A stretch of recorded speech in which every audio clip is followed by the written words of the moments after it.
Welcome to this episode of The Unnoticed Entrepreneur. Today, I'm delighted to introduce Praveen Nagda, who is the Festival Director for KidzCinema 2021, joining me from Mumbai. Praveen, welcome. Hi, Jim. How are you?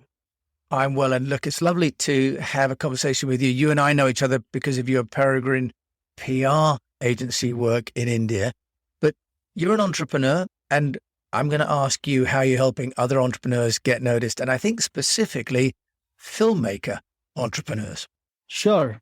So it's an interesting topic that you'd like to hear, and people would like to know a little bit what we've been doing here in this case. COVID presented one good opportunity to us in 2020. Whole world was locked down. Kids were sitting at home. Families were living in the closed spaces, couldn't get out. And people were, switching on to online media consumption like never before. At the same time, kids were also suffering a lot emotionally because they have always been used to playgrounds, friends, moving out of home. I have my own kid, 10-year-old, 9-year-old. He was 8-year-old 2 years back. So I could see him so restricted and so much feeling of claustrophobia in home because he would always be out with his friends 5 to 7 hours a day. He would be out. And this is the same thing which is happening around the world with many of my friends, whether it's America or India or Europe.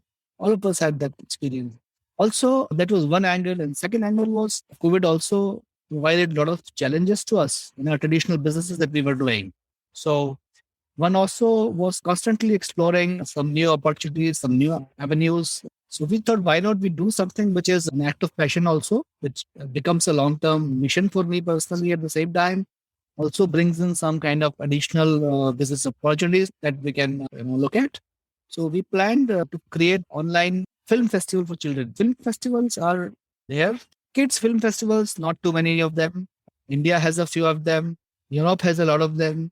But again, each country will have one or two of them. Kids need very wholesome, healthy entertainment where they can learn a lot of things, get value, education, life lessons. All those things are very important. And typically in the world over, there are not so many children's films are made as compared to the films for adults. You have Hollywood and Bollywood everywhere, but for children, you don't have so many films. Of course, the European market is pretty much evolved. There are a lot of running film festival for children for 30 and 40 years, and it is still evolved. But India still is evolving. We had few good film festivals for children here, but not many of them. Now, online was an opportunity that one could encash, and therefore we decided to create a property which was around kids. Now, film festivals gives a lot of opportunities to filmmakers to exhibit. Releasing a film theatrically, it's on big expense. Many people don't even have those capabilities. Reaching out to theaters and exhibiting is a humongous task. So festivals give this opportunity to a lot of filmmakers where they can showcase their work at probably free of cost or a very minimal cost in terms of the fee or something. In case of kids films, we don't charge any entry fee from the filmmakers. We let them submit their films. Of course, we take some films which are the recent ones in the last 1 year's time made films. So first edition, we also approached at that time UNESCO India office, and they were very kind. So they helped us connecting with people, reaching out to many constituents. We also connected with many embassies in India and extended our outreach. It was interesting to note that the first ever film festival, first edition of KidzCinema, received about 1,100 films, and they came from 87 countries, which is pretty good. 1/3 of the whole participated. And next year, the second edition that we celebrated this year had about 1,500 plus films from 90 plus countries. So which means what? It's so overwhelming that you see 1/3 of the world is actually coming together and joining towards this cause. And these films came from filmmakers living in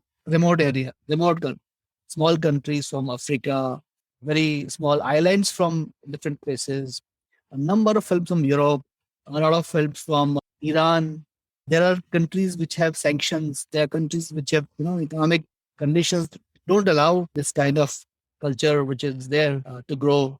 And still we got a huge participation. In the second edition, we partnered with the organization called, which is again one of the world's largest organization of people, filmmakers who are making content for children. So it has got members from 40, 45 countries, and hundreds of people, established filmmakers who have made films, documentaries, dramas for the children, animation films for children. We had live action films, we had animation films, and we also had one very unique category where we took films made by children. So in the age group of 6 to 20, there were two categories. 6 to 13 was one category, 14 to 20 was another category. And we got hundreds of people from all over the world.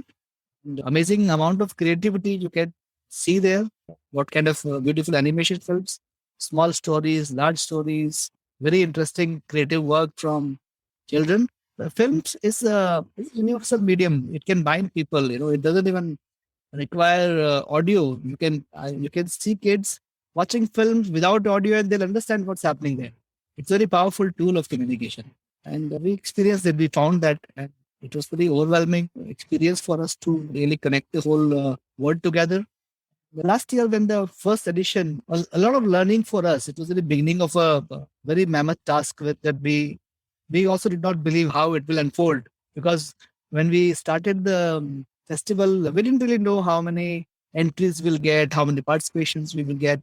And we started and finished within about 52 days, the first edition. Every day we used to get 50 odd entries from different countries. It was so overwhelming that we had to constantly add more people at that time who are the process of curation, because we have to make sure that we see each film. So there was a 10, 12 member curation team who see each film and evaluate it on certain parameters and clear it for the next process of the selection committee, which again would be a part of filmmakers, good, well-known, experienced filmmakers.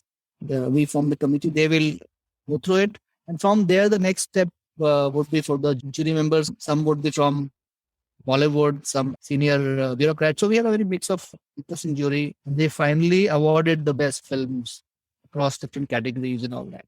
And this year we upgraded in a couple of parameters in terms of the whole experience of the festival. In the first edition, we had to run very fast. So we use YouTube and those platforms to showcase the film for 3 days of the festival. This year, we increased the time of festival, the main festival activities from 3 days to 7 days, and the exhibition from 3 days to 30 days.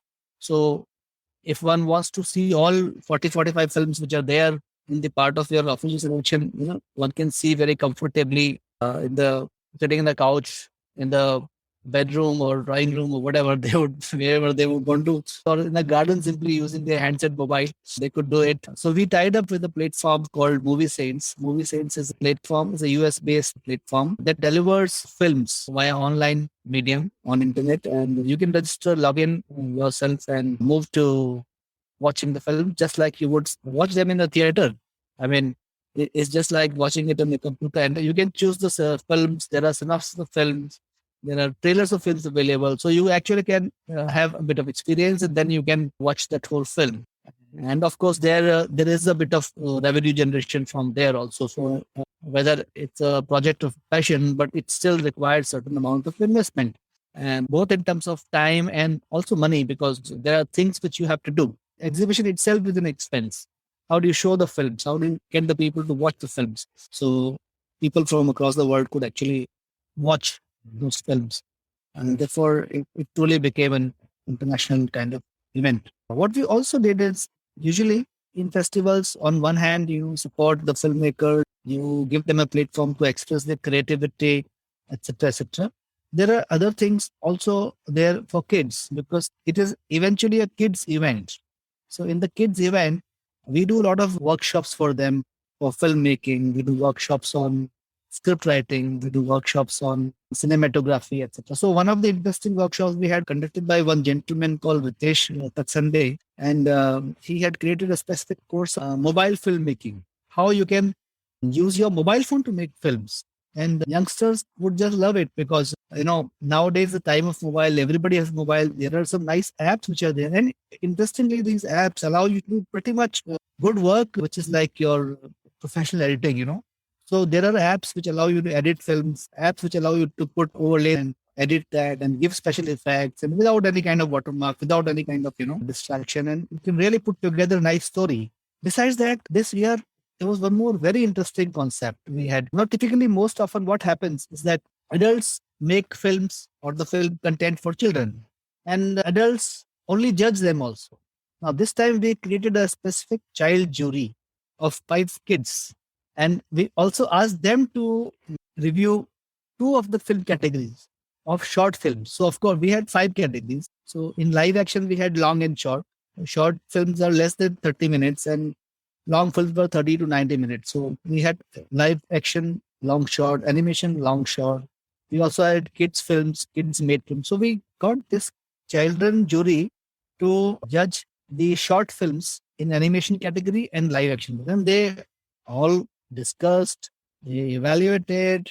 We had a proper jury meet for them, which we recorded it.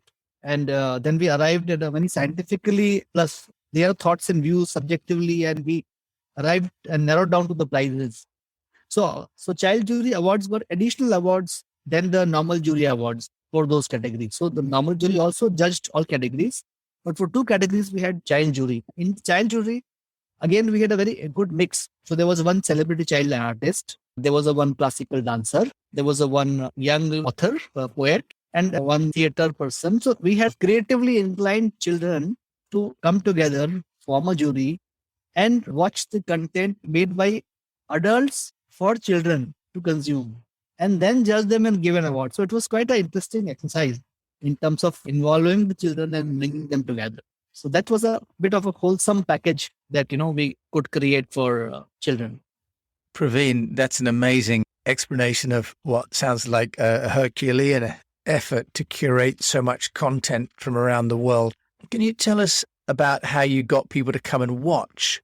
Because you've explained the partnerships with UNESCO and the Filmmakers Society, but what about the audience? How did you get that breadth of audience to make it worthwhile for all those filmmakers to take part? Right. So primarily the promotions were done through social media. We had a lot of active social media pages on Instagram, Facebook, etc., etc. And we also involved the filmmakers to, create the buzz within their markets and get people to watch the films and all those things. And mainly social media, because in case of online environment, that was the best way to reach out people. Of course, if you have a physical, then you can do a whole lot of other things. You can put billboards and promotion, those things. So that was the key way to reach out to audience. And the Movie Saints provided a good platform for us to exhibit anywhere in the world. And that's how we would manage. And can you give us an idea of the audience figures? You've talked about sort of 1,500 movies and over sort of 7 days. Any statistics you can share about how many people logged in? Numbers, it's difficult for me to share the numbers. We don't discuss usually out, but it runs in hundreds and thousands. So these are good numbers. Yes, good. Well, just give some context, doesn't it? I appreciate the confidentiality, but it justifies both your investment and that of all the filmmakers to take part. Yes.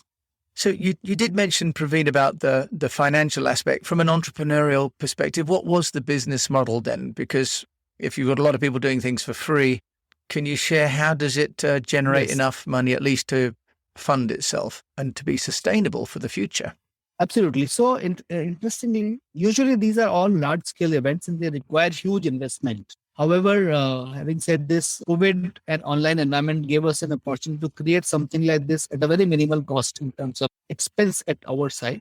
And in our first edition, we did get a bank to come and join hands to partner with us. They had a product for kids bank account. I don't want to get into the numbers because again, that's a more personal discussion with them. These are the kind of opportunities that you have. And as you go ahead, we can scale up. There are many ways to scale it up.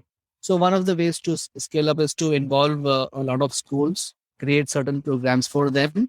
And in those programs, you can teach them filmmaking on various aspects of filmmaking. You can show certain films. You can have the director of the film coming in, talking about his experience, etc. So those kind of things will mean revenue. Though this is not something in the immediate term, I see good revenues coming in. It will take its own time. It's a very long-term mission for me. As I said, I must have talked to you earlier. It's a mission for me. It's a lifetime mission for me. And we need to keep building this activity. As we go ahead, I think moment we are able to bring it on ground and then you will see a on ground and online both so coming together, pretty good audience at that point in time. I love that, Praveen. And yeah, you shared about having your grandchildren in years to come, saying, Grandpa Praveen organized this, which is a lovely vision there.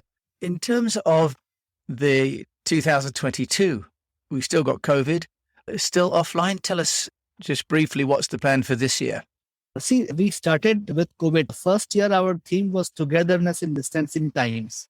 And this time we were going through COVID. So our theme was stories of positivity and try to recognize the filmmakers who are, talking the stories of positivity. Now, when we come out of this pandemic, we'll create some theme which is around this, how you came out of it and, what is your life ahead, etc. And of course, we will try to reach out a lot more partners like banks. There are other corporate partners which could probably, want to be a part of this journey because everybody, there are brands that want to catch them young. So those are brands which can possibly be good partners and engage them for the more intensive activity. And we will keep it always global. As I said, we have a truly global participation, both in terms of filmmakers, in terms of jury, judges. There's an entire team which is involved from all. We'll keep carrying ahead the same team into the next editions. And hopefully, if in a couple of years, if we are able to get a firm footing within local market, we might make this festival as a traveling festival. We might do this festival in some other country every year. And those kind of things are always, considerable. Of course, then that's when you require some support from cross-country governments and all those things. But when the time is right, that will also happen. I'm in no hurry. I believe in taking baby steps and then bigger steps and then leaps. So that's fine. Well, Praveen, maybe your 10-year-old son in 10 years will then have the grandchildren to carry this forward. Praveen Nagda, Festival Director of KidzCinema, how can people get hold of you? Oh, you can reach me on my emails. My social media, I'm pretty active on my social media. My LinkedIn is available, my website. I'm just a phone call away. It's all public information. All right. And I will include Praveen's details in the show notes. As always, Praveen Nagda, Festival Director of KidzCinema 2021 and 2022 and 23 and 24 and 25 and into the future. Thank you so much for joining me today on the UnNoticed Entrepreneur Show. Thank you, Jim. Thank you. It was a pleasure to talk to you. I hope your listeners will be happy to listen to this. I'm sure they'll be as inspired as I have been. Praveen Nagda joining me from Mumbai. Thank you so much. How would we say goodbye in India? We say goodbye. In Hindi we say, Fir milenge. Fir milenge.